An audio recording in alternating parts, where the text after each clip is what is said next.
we got together in the center of the field and we did a single picture. Instead of having our own team picture, we did a single picture in which both teams were together. One American, one Irani, one American, one Irani. And I think it was a great moment, I think, not just for our federation and for Iran, but I think for the world to see that, we're just athletes trying to bring people together. Greetings, folks, and welcome to Inside American Soccer. I'm Matt Doyle, the armchair analyst, filling in for Tom Bogert for a couple more weeks, and I am joined, as always, by my friend and yours, Tab Ramos, one of the greatest players in U.S. men's national team history, veteran of 3 World Cups, and ready to chop it up on a Tuesday morning talking about what's happening in the world of the U.S. men's national team. Tab, with 100 days left until the World Cup begins. Yeah, it's getting exciting, right? MLS is rolling full time now. We have the Champions League getting to its final stages, which is the most exciting time for that. And we have American players playing everywhere, and some of them surprising us, and some of them falling behind. So we'll have a little bit of a discussion about both of those scenarios. Who are you rooting for in the Champions League? Like, do you have a team that, because obviously Real Betis, if they ever, got to the round of 16, you would be over the moon and that would be your club. But like, is there, barring that, is there a team that you're kind of supporting these days or long term? Well, Betis, I think, is a good call. They actually disappointed me this weekend because they were winning the Derby 2-0 at halftime, and I actually turned the game. And they ended up tying 2-2 at home to Sevilla, which is not good. In terms of Champions League, so my mom's family's from Napoli, so Napoli is always my second team. But from when I was little, my dad made me sort of a Real Madrid fan from the time of when Juanito played for Real Madrid. So that's a long time that most people won't remember.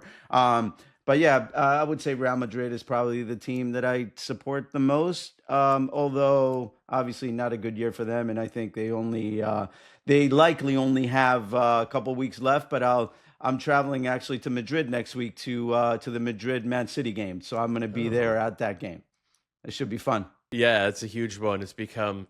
Look, man, anytime it's Pep versus Real Madrid, it is a matchup laden with subtext and text. That's one of the ones that I will be watching as well. But, of course, we are here to talk about U.S. men's national team. Unfortunately, that does not apply to Manchester City or Real Madrid these days, not yet anyway. We do have some very talented teenagers coming through the system who may one day move to one of those two teams. And one of them that we'll be talking about is Noahkai Banks, the German-American playing big minutes, 19-year-old center back for Augsburg, playing big minutes in the Bundesliga. A little bit of a dual national panic happening with him. And then Weston McKennie finally gets a new contract for Juventus after proving again and again and again that he's irreplaceable for that team. We'll also talk the most underrated U.S. men's national team players of the past 40 years. A lot of guys that Tab played with back in the day who maybe newer fans don't quite remember that well, but also some of the newer guys, more recent vintage. And we'll also go inside the locker room with Tab and discuss one of the most tension-filled matches he ever took part in with the U.S. against Iran in the 1998 World Cup. But first, let's get into that U.S. news, and we'll start with Noahkai Banks.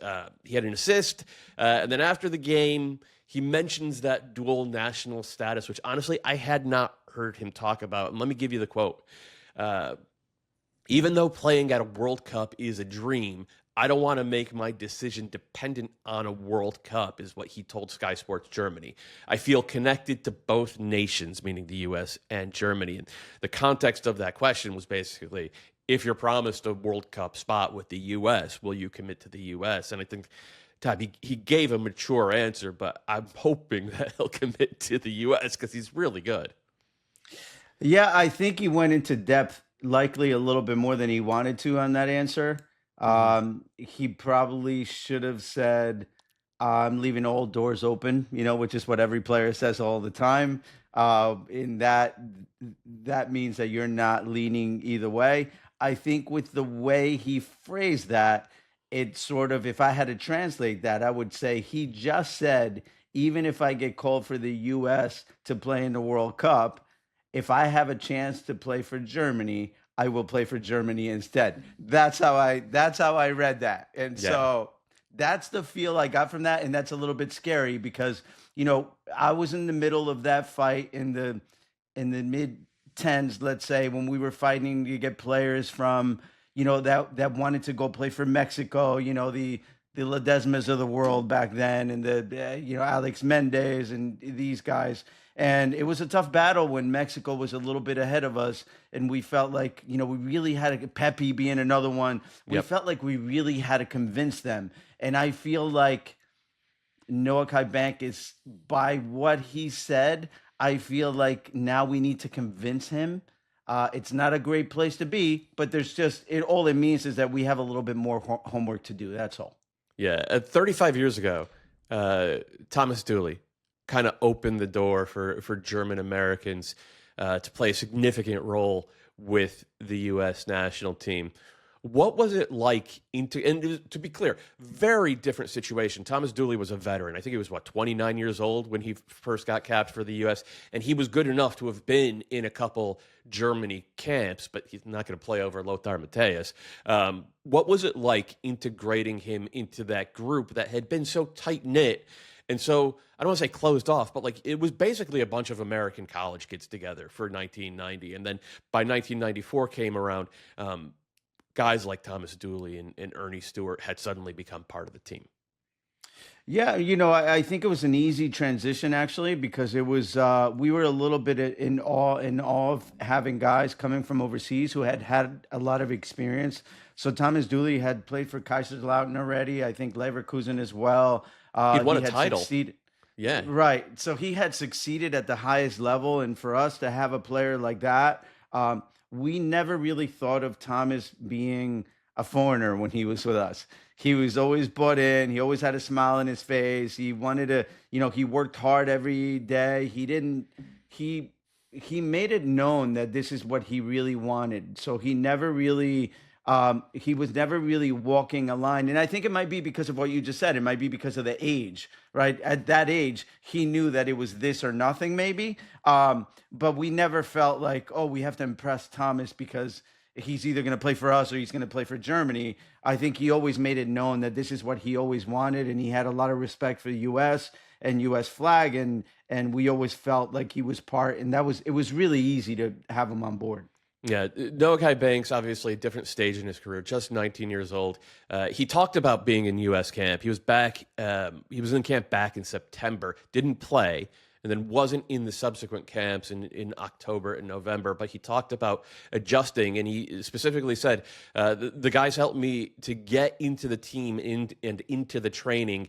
It was incredible, to be honest. The big guys like Christian Pulisic or Tim Weah, we maybe don't expect it, but it's been great, saying that the leadership from the veterans in this U.S. squad actually did make him feel welcome. So, look, man, I have my fingers crossed. It's weird to have to recruit, right? You ideally, it's everybody who is in the roster on the team are guys who dreamed of wearing those colors and those colors alone, but that's not reality. Reality is that dual nationals, everywhere from Argentina to Italy to England to Turkey to the U.S. and Mexico, you have to recruit.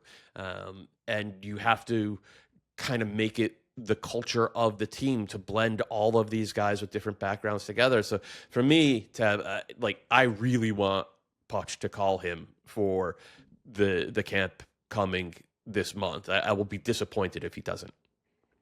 Yeah, well, here's the other point that I think he's deserving of a call at this point, So, I mean, regardless of what he said, I thought he had a real good chance of getting called this camp anyway. And so I'm hoping that Pochettino in this case follows through, and regardless of what, what he mentioned, what Noahkai mentioned to the press, I think he should be in anyway. And I think, and maybe if you're Pochettino, you're giving yourself a better chance by having him in camp and by being able to discuss with him the future a little bit as a young player. And that's something that likely Noahkai Banks would like to hear. So I think it would benefit everyone if he gets the call anyway, because, he deserves it. Yeah. Another guy who is earning himself a call, I think, is Johnny Cardoso, who struggled the first half of the year with Atletico Madrid. Obviously had some injuries as well, but has played well recently. Atleti are into the Champions League round of 16. They also have the second leg of Copa del Rey against Barcelona coming up, and they thrashed Barcelona 4-0 in that first leg. He has played much better for club than he has for country. I mean, he's got about 20 caps with the U.S., and I can't think of one in which he was particularly compelling. Is this window, we expect him to be on the roster, even though he has kind of lost the backup job, defensive midfield. Like, other guys have clearly passed him in Pochettino's eyes, but like, A, does he need to be there regardless? And B, should he start? Should he start in these games so that Poch can get a sense for, okay, can he translate what he does with Atleti to the U.S. national team? Because he hasn't so far. And those are all good points. So I'll start with the beginning in which you said, if he's played 20 games, and that actually shocks me because I can't even think of the 20 games, because you're right. I mean, we all remember one play that he made, and it wasn't a good one, right? And that's the play against Turkey. That's what we're thinking about when we think of him playing for the national team, which is really unfortunate. Not because a player couldn't make that mistake, but only because he hasn't had a bunch of other moments where we could say, well, he did that, but look at all of these things. So you're absolutely right. For the national team, he has not been at that level.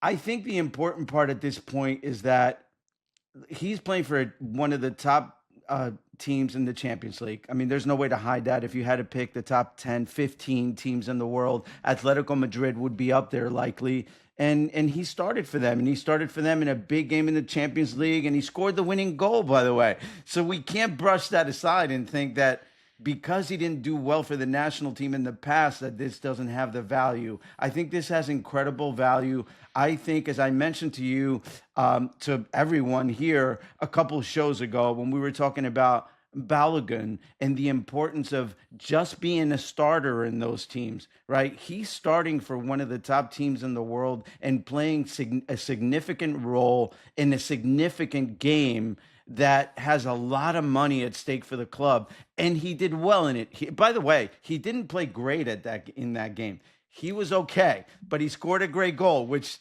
obviously helps him a lot. But I think we have to value that, and because of that, I think he's deserving of a call and given other chances to succeed, likely for the national team. He gets the call. What happens if he's not starting in the first game? The first friendly the U.S. play in this window. Does that tell you something? No, not really, because Mauricio Pochettino may, of course, as a coach, he's already thinking of the starting 11, right? And the starting 11 may not include him anyway. I think you want to have, though, on the bench, someone that you think is not going to be scared to play in a big game. And by the way, no player is scared, but I think you know what I'm saying by that. Someone that's not going to have the nerves, because we're playing, Portugal and Belgium, and you're starting to play big teams now. And I think when you look at us playing big teams and by big teams, I mean teams that have an excellent player in every position, an excellent, skillful, mature player in every single position. And I think Johnny Cardoso fits into that role because he's doing that in the Champions League. He's playing, and by the way, he's doing that in practice every day because Atletico Madrid's roster can match up with a lot of rosters from around the world from the top teams. So I think it would be a good call to have him in, and regardless of whether he starts or not, I think it would be good to give him some minutes to allow him to gain some confidence with the U.S. uniform on. An excellent, skillful player in every position. For Juventus, that's just cloning Weston McKennie 11 times. He has played just about every position for Juve over the years. And it seems like every year we have talked about him needing to prove himself in a new spot for a new coach. And finally, this week, it happened. Weston McKennie got a 4-year contract from Juventus. I think it's $4.7 million a year net. Nice money if you can get it. So congratulations to him. He's been playing mostly as a number 10 lately, kind of like a box arriving number 10, but he does have that ability to sort of unlock the defense with a one-touch pass. Has shown that, put that to good use recently. Happy for him as a player and a person. What's your take on this situation, Tab? Is this the ideal outcome for him? Well, the last game, I think the last Champions League game they played, he started at left back and ended the game at right back. So, but yeah, you're right. He plays number 10 most of the time. So I just don't think there's many players in the world who can do all of that and do it well, right? So, and by well, I mean he doesn't look out of position, right? Because he does make, some mistakes playing, in particular left back. He didn't look comfortable there to me. But anyway, yeah, this surprises me to be honest, because I really thought that with what he had done at Juventus, that the door was completely open for him to return to the EPL and be in a top, let's say, mid-table and higher team in the EPL. And I'm a little bit surprised that didn't happen. I think the important part is he's at a great club that finally loves him. It took so long for the club to fall in love with him, but they have, and I'm happy to see that, and I'm happy for him. And by the way, 4.7 million a year, I think you can live on that. So I think he's going to be okay. Yeah, yeah, it probably goes pretty far in Turin. I like this more. I like him being a centerpiece on this team, and at that salary, he is going to be a centerpiece for this team.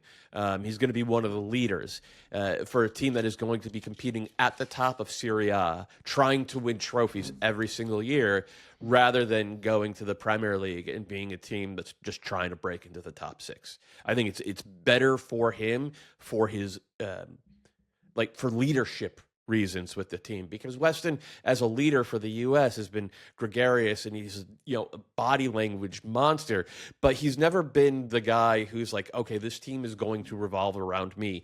And I think for the U.S. to hit its peak, this group, they kind of need him to be that. They need him to be running the show in midfield emotionally and tactically, and I think this puts him in a good spot to actually learn those skills. You could be right about that. I'll give you the other side of that. The other side of that is that Juventus signs a couple other skillful midfielders, and now he's stuck playing wide somewhere. Although they're obviously paying him enough money to have him on the field every game, and they're going to need to do that, because it's not like Juventus financially can be so competitive that they can afford to have a player making this kind of money sitting on the bench. Let's just say that. The part that scares me about his situation at Juventus is that he still doesn't really have a position. And so this makes me recall, back when I was playing in Spain, Jorge D'Alessandro was, one of my coaches who's, one of my great coaches who played, he coached Atlético Madrid and a lot of big clubs after he left Betis. He said to me that he didn't like players that were a little bit good at everything.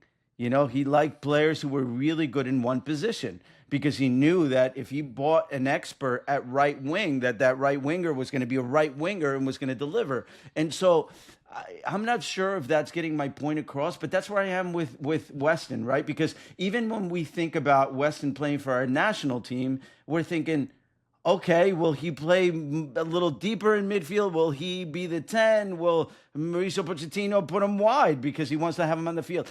And I'd rather see someone who's really good at one role. And that could be an issue at Juventus down the road, in particular because, as we know, coaches don't last very long. And as a new coach comes in, they'll have their own players, and where do you fall after that? So a little bit, by the way, great move, great contract, but a little bit of a scary situation, because I'm just not seeing the exact position for him. Let's keep our fingers crossed that it all works out, that he does get all those minutes in central midfield, whether it's as an 8 or a 10. I think those are probably his 2 best spots. But for us, it's time for a break. We'll be right back with our rankings, the top 5 most underrated U.S. men's national team players of the past 40 years. And we're going to ask you to rate, review, and subscribe to Inside American Soccer with Tom Bogert and Tab Ramos, wherever you get your podcasts. All right, folks, welcome back to Inside American Soccer. I'm Matt Doyle here with Tab Ramos, and we're doing our Inside Rankings. It's a pretty new segment that we have decided to weave into the show where Tab and I get to go through our top 5s of various things in and around U.S. soccer. And we're going back in the time machine a little bit for this one, Tab. We're going to take a look at our most underrated U.S. men's national team players of the past 40 years. And I am going to start out. My number 5 is a dual national, a playmaker who has South American roots, really good on the ball, not necessarily a goal scorer, and not Tab Ramos. I'm talking about Benny Feilhaber, who came out of nowhere actually was caught the eye of Ziggy Schmid back when Benny was walking on to UCLA. Ziggy put him in the U20 national team. Nobody had any idea who this kid was. Man-marked Messi at the U20 World Cup in a game that the U.S. won. That was the only loss that Argentina suffered in that U20 World Cup. Messi, of course, went on to win the Golden Boot and Golden Ball and all that, and then went on to have a really kind of weird club career. But for the national team, Tab, whenever he played, he was so good. And I remember running the numbers on it, and the U.S.'s plus minus when he was on the field was absurd. Because he unlocked so much for Landon and Clint and Josie. And he also allowed like Michael Bradley to be more of a sort of a cover the entire field, while Benny would sort of just run the show and organize. I loved watching him play. But he only ended up with about 40 caps, and that always disappointed me. Yeah, it's a good call. Definitely a great player in midfield, made everybody else around them better, and I think that's what you're saying. And I think in the spirit of what we're putting together here, we're talking about guys that maybe deserved a little bit more. Yet I do feel like 40 caps for the national team is significant. It's not a couple of caps. He did play a significant role on the team, and I think because of his position, he was likely always going to be a little bit of a secondary type of supportive player. So I do agree with you. Benny was a great player, and one that I think, in particular, I think he ended in Kansas City, right? Yep. So he ended with a good career there, and I think a lot of people following him there. And I think he, in general, had a good career. And overall, I think 40 caps it's a significant role in a player that certainly, when they put together a Hall of Fame type list, the name is one that comes up. The goal he scored against Mexico in the 2007 Gold Cup final, one of the all-time great goals the U.S. has ever scored, period, but especially coming against that team in a final. And then, of course, the play he makes against Spain in the Confederations Cup semifinal to set up Clint Dempsey's shocking goal in that one. That was, those are the two career highlights for Benny Feilhaber with the national team. His ability to get out of that Spanish press in central midfield and then make a positive play and lead to one of the most famous wins in U.S. national team history, and a player I just really liked watching. I also really liked watching the two guys that you have listed at number 5, Tab, because your top 5 is actually a top 6. It is a top 6, but I'll have the 2 at number 5 tied.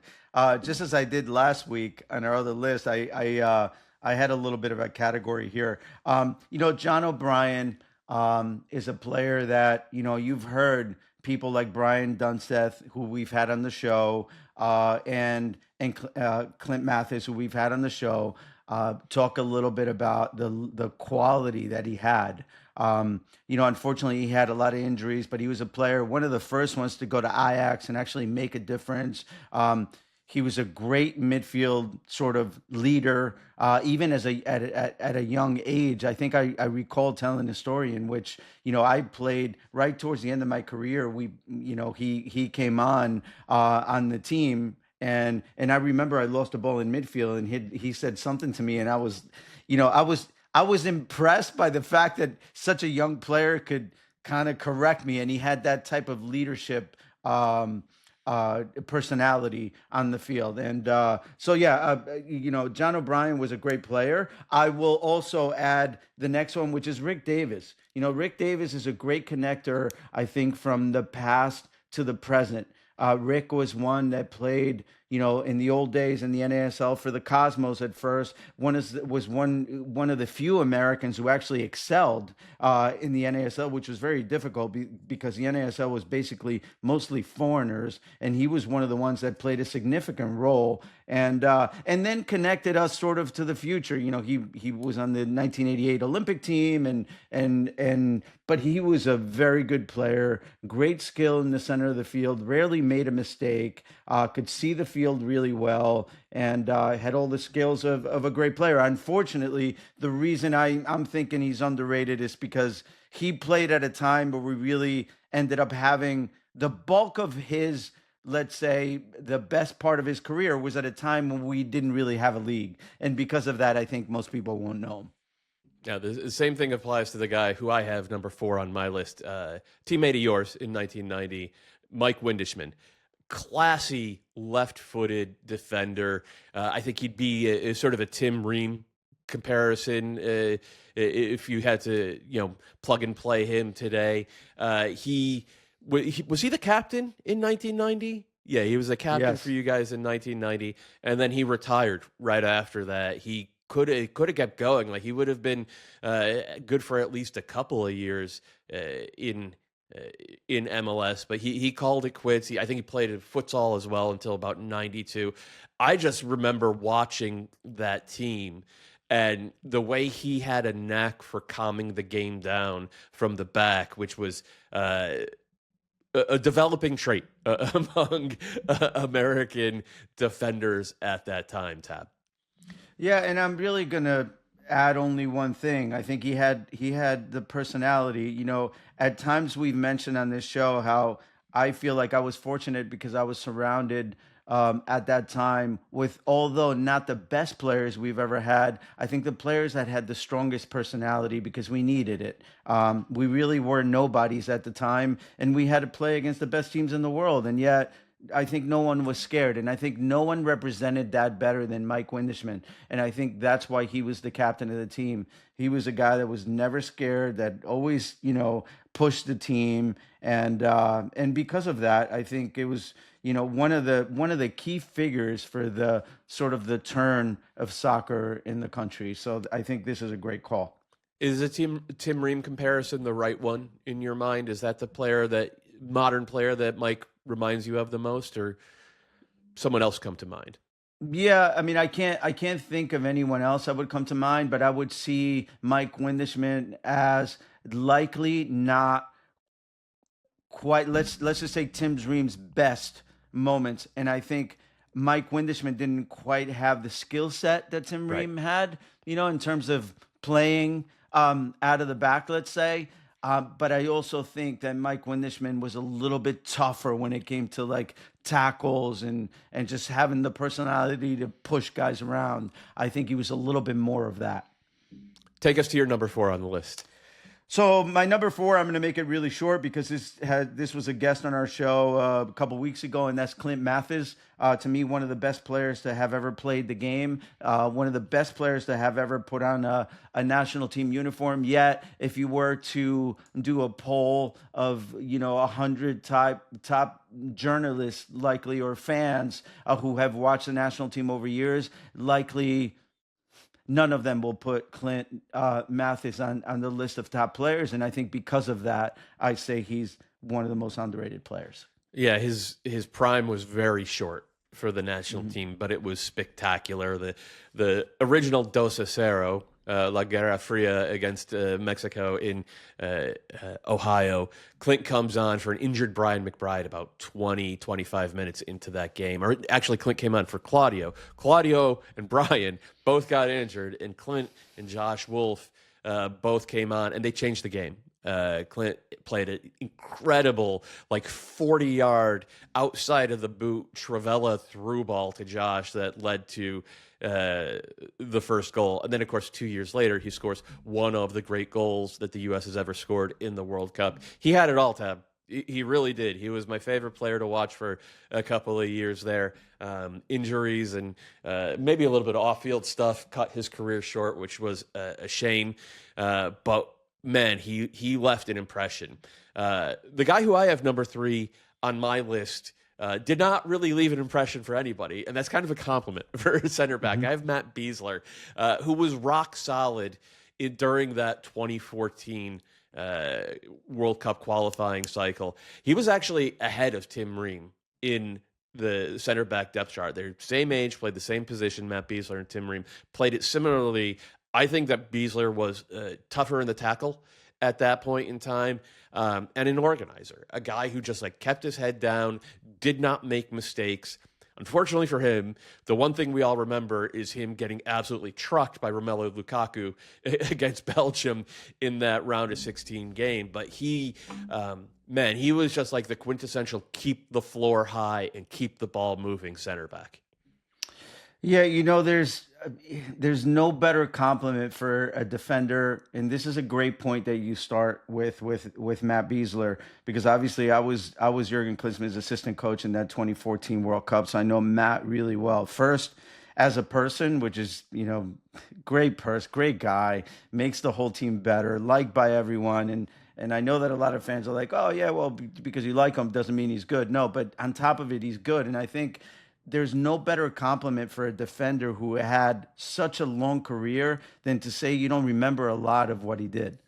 And that's why this is a great call, because that was Matt Besler. And by the way, is he still playing in Kansas City? Because it seemed like he just went on, right? It never ended, because it was the same in his professional career. You don't actually, and I know you think about that play with Lukaku, but Lukaku did that to everyone, really. I mean, the best Lukaku did that to the best defenders in the world. So I agree with you. Matt was one of those guys, but that was his role. And I think if Matt was still playing, he would still be the same guy, the guy that didn't make the mistakes, and the guy but the guy that you had on your starting team always, right? And so because of that, I think Matt is certainly deserving of that.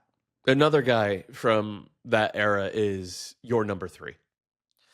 Well, my number 3, I can't talk enough about, because Jermaine Jones has been one of my favorite players of all time. Matter of fact, if I had to say, name me a top 10 U.S. players of all time, it'd be hard for me not to put him there, because I knew personally, I saw every day what he could do. He was one of the first U.S. players to be not only hard on the tackle, extremely hard on the tackle, extremely intense mentally on the field, but could also deliver a ball with the right foot or left foot over 60 yards to somebody's chest or on somebody's run. And I think that's a quality that we didn't have Americans. We didn't have other Americans that could do that. Sometimes when I talked about Clint Mathis, I talked about the fact that he could take a free kick with the right foot or the left foot, which is something that most people can't do. But then he had 1,000 other qualities. Jermaine Jones was another one of those players that I think most people will remember Jermaine for just being a hard player. But Jermaine was tremendously skillful. And he had all of the qualities of a top-notch, either 8 or 6. He could do both. But he was a heavyweight on the field playing against lightweights. And I loved everything about him. Yeah, it's the opposite of Matt Besler, right? You don't remember the plays from Matt Besler. You remember a lot of what Jermaine did, nothing more than that goal against Portugal. He absolutely laced that one. I'm going to go back about 10 years before that for my number 2 pick, Chris Armas. And the reason people don't really remember Chris Armas as a national team player is because the poor guy had the worst luck. He got injured tore his ACL right before the 2002 World Cup. Now that opened the door for Pablo Mastroeni, who went on to have a fantastic World Cup and a fantastic career. But he was behind Chris Armas in the depth chart, and then he was behind Chris Armas again in 2006, and Chris Armas got injured again in 2006. But in between, all of those tough qualifiers. You go down to Guatemala, you go down to San Pedro Sula, you go to Mexico City. Chris Armas was basically the first name on Bruce Arena's team sheet, and he was nasty to play against. I remember in 1999, it was one of his first caps. The U.S. were playing in the Confederations Cup against Germany, and Andreas Moeller afterwards said, no man with children should have to play against that guy, about Chris Armas. And that is about the best compliment you could ever give a defensive midfielder, Tab. Yeah, no question. Chris was as tough as they came, but the opposite of Jermaine Jones, right? Because although he was really tough and he can get into tackles, and obviously there was, think about how long he was on the national team. And obviously, unfortunately, he didn't play in the 2 World Cups, which you're right. That's what most people will remember. He still had a long national team career. And he's also one of those guys that you can't think about mistakes that he made when he played. But here's the difference with Chris Armas is that he would be as tough as they come, but yet you wanted to be his friend. Right? Because, Chris Armas has for the people who are fortunate enough like myself to know him as a person, he's one of the nicest guys you'll ever meet, right? And although he was one of the toughest players, he was a super nice guy. And again, another guy that was great to the locker room. And I'm seeing a little bit of your list, with a bunch of guys who were, at the end of the day, hard guys on the field and nice guys off the field. And I think certainly Chris Armas was one of those. And by the way, I think it's important to mention that, it's so hard to play in a World Cup because so many things have to go right. You have to not only be a consistent player for the national team, but come into June of that every 4 years playing well enough to go to it and not get injured at the same time. So many things have to go right that you can never take it for granted. And unfortunately for Chris Armas, those things didn't go right for him. Take us to your number 2 on your list, Tab. So my number 2, wow, what a fun player to watch. My number 2 is Preki. And Preki, the chop. Yeah, the chop. And here's one thing that every player that every person listening who's watched Preki would say. Every player, as we played against him, even in practice, we knew that the chop was coming. And he was still doing it and getting it around you, right? So, of course, it was easy to get around me because I couldn't defend anyway. But it happened to our best defenders. And by the way, it happened in MLS every year against every team in every game. And, he was one of those players, like when you're a fan in the stands, if you're a fan of the opposing team, you almost want to be yelling at your defender, here comes the chop, right? Because it's so obvious that it's coming. But he had such deception. He had such great skill. He was an excellent finisher. He was a good passer. He had all of the qualities of having been a U.S. great, but yet, because he got to the national team later in his career when he was older, he really didn't have, let's say, a real impact for the national team where, years down the road, you're going to remember him. And that's unfortunate because he really was that once in a lifetime talent. It would have been nice to see him on that 90 team if he had been able to get his citizenship 10 years earlier. He, of course, had that amazing game against Brazil in the 1-0 win. The Casey Keller game, really, because that was Casey's magnum opus. My number 1 guy had a fantastic career. He was one of the best players at the 2002 World Cup. He had a long career in the Bundesliga, playing mostly defensive midfield, but also some right midfield for DC United in the early 90s or the mid 90s. That great DC dynasty. He was a key player. I'm talking about Tony Sene. Tony Sene. Anybody who watched him play saw that incredible athleticism, fluid grace. They called him the big cat because of the way he moved, but he was also so skillful on the ball. I mean, that's why he was able to play in midfield in the Bundesliga at a high level for a while. If Tony Sané was coming around now, Tab, I think he would be a $50-60 million center back. And like any team in the world would see him and say, "Oh, 6'3", can jump out of the gym, comfortable on the ball like an attacker, can dribble through that back line and carry the ball and compromise every other team's defensive shape." We just didn't think about center backs having that skill set 30 years ago. So like when I think back, like, ooh, if you could take one player from, 2002 team and drop him into this current team, for me, it would be Tony Sané, but not to play as an overlapping fullback, which is what he was 25, 30 years ago, but to play as a center back in the modern game. Yeah, I mean, he was almost too skillful at the time to be playing that position. Tony had, first of all, he had an amazing career in MLS, but he also had a great career overseas. By the way, another great guy, right? That made the team better. That was likable, but yet was hard. He made every team he was on better, and certainly a great pick, I think, for your number one. Because although you could say, well, is he really underrated? Because he did play for the national team. He was great for the national team, and people knew him, and people know Tony Sané.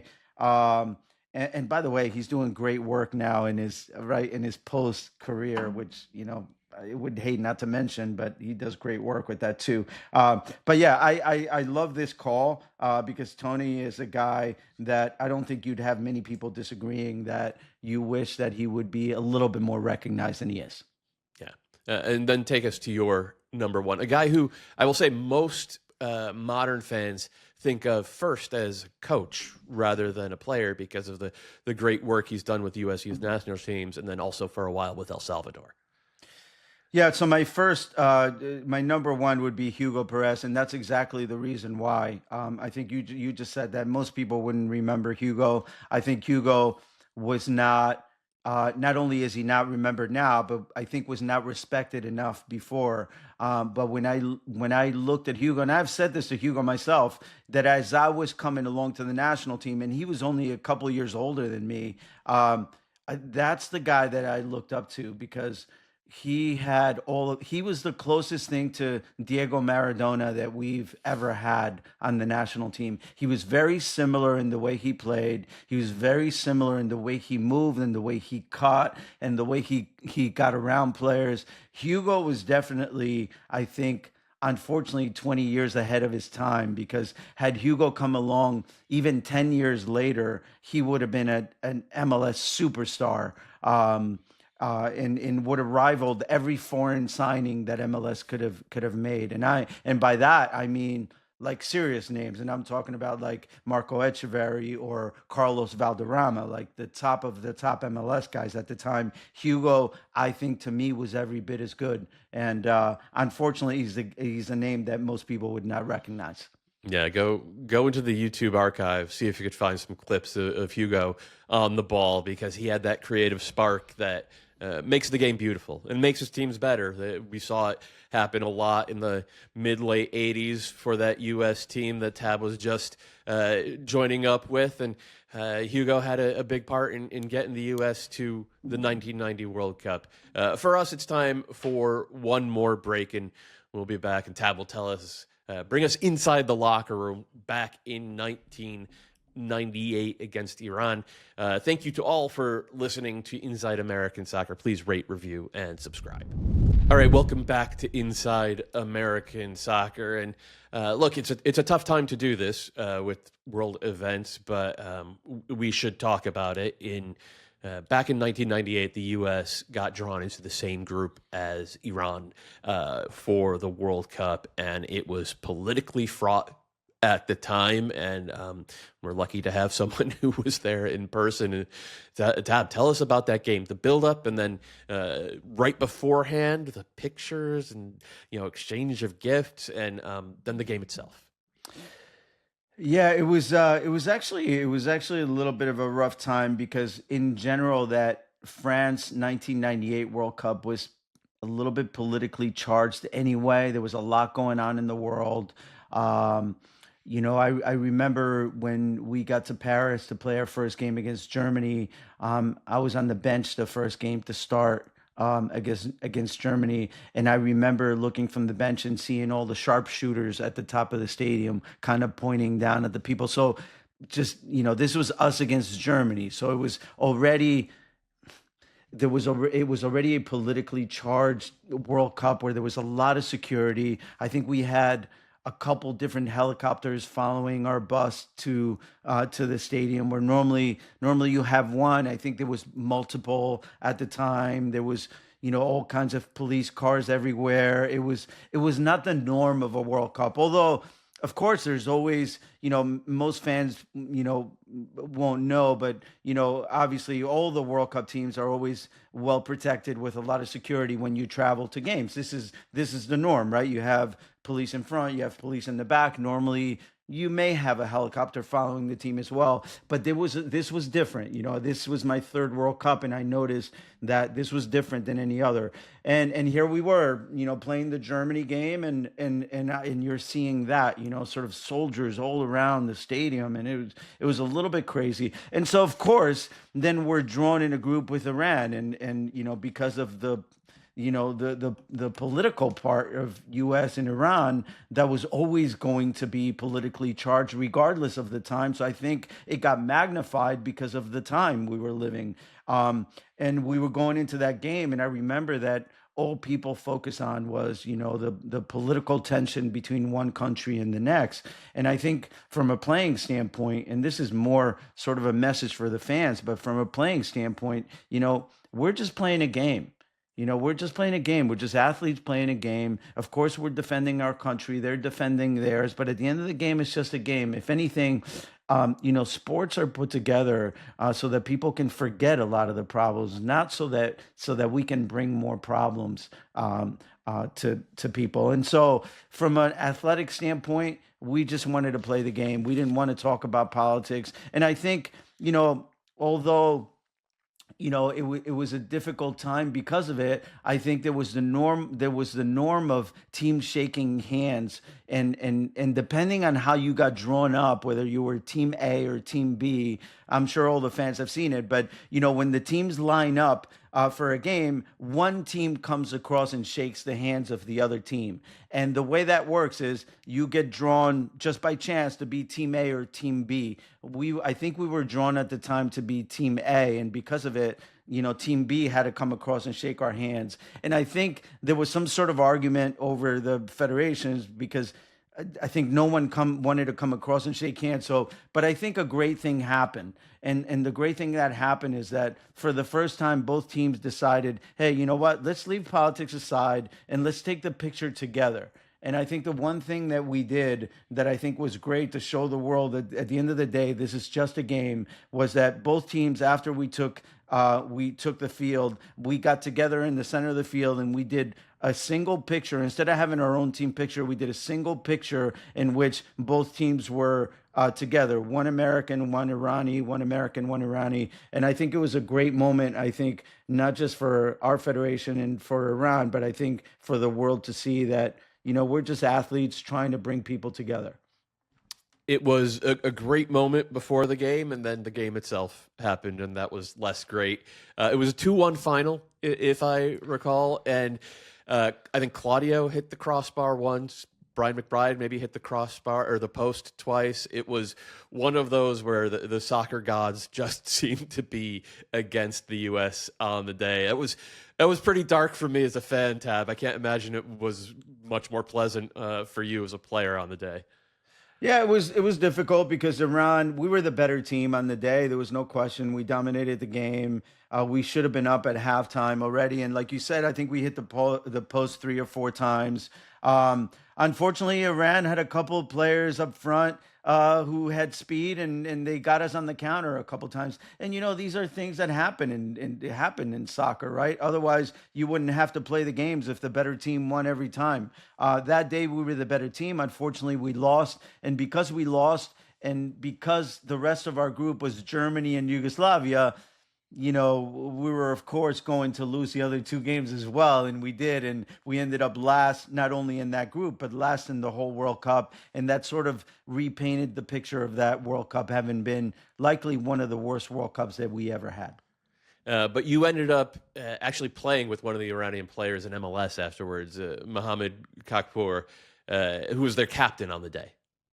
Yeah, it was, really interesting because, Muhammad, who's obviously we're all in the picture together, he ended up at MetroStars later on, and we became really good friends. And, as you become friends on the team, obviously everyone's friends in the locker room, but we were friends off the field to the point where, like, he and his wife came over my house for dinner. We'd go to his house for dinner. So we were actually very close. Super guy, and yeah, great person to be around. So you got to try some Persian Iranian cuisine. Then you got to try all of the goods, the lamb, the rice, the whole thing, right?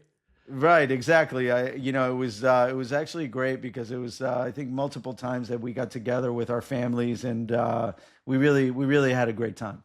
Yeah, good times back then. Hopefully, good times to come for everyone involved, U.S., Iranian, around the world. Fingers crossed on that. And thank you, Tab, for the story. And thank you to all for listening to Inside American Soccer.